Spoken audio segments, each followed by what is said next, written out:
దేశ రాజధాని ఢిల్లీ సీఎం ఎవరనేది ఇవాళ తేలిపోనుంది. ఢిల్లీ బీజేఎల్పీ సమావేశంలో ముఖ్యమంత్రిని ప్రకటించనున్నారు. రేసులో మాజీ సీఎం కేజ్రీవాల్ను ఓడించిన పర్వేష్ వర్మ పేరు ప్రధానంగా వినిపిస్తోంది. మరోవైపు ఈసారి హస్తిన పీఠాన్ని మహిళే అధిష్ఠరిస్తారని, షాలిమార్ బాగ్ ఎమ్మెల్యే రేఖా గుప్తానే పదవి వరించనుందని జోరుగా ప్రచారం సాగుతోంది. మరి అధిష్టానం ఎవరి వైపు మొగ్గు చూపుతుందో చూడాలి.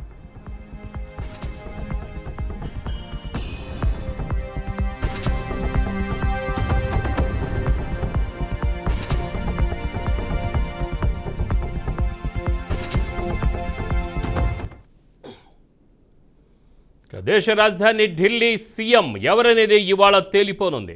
ఢిల్లీ బీజేఎల్పీ సమావేశంలో ముఖ్యమంత్రిని ప్రకటించనున్నారు. రేసులో మాజీ సీఎం కేజ్రీవాల్ను ఓడించిన పర్వేష్ వర్మ పేరు ప్రధానంగా వినిపిస్తోంది. మరోవైపు ఈసారి హస్తిన పీఠాన్ని మహిళే అధిష్ఠరిస్తారని, షాలిమార్ బాగ్ ఎమ్మెల్యే రేఖా గుప్తానే పదవి వరించనుందని జోరుగా ప్రచారం సాగుతోంది. మరి అధిష్టానం ఎవరి వైపు మొగ్గు చూపుతుందో చూడాలి.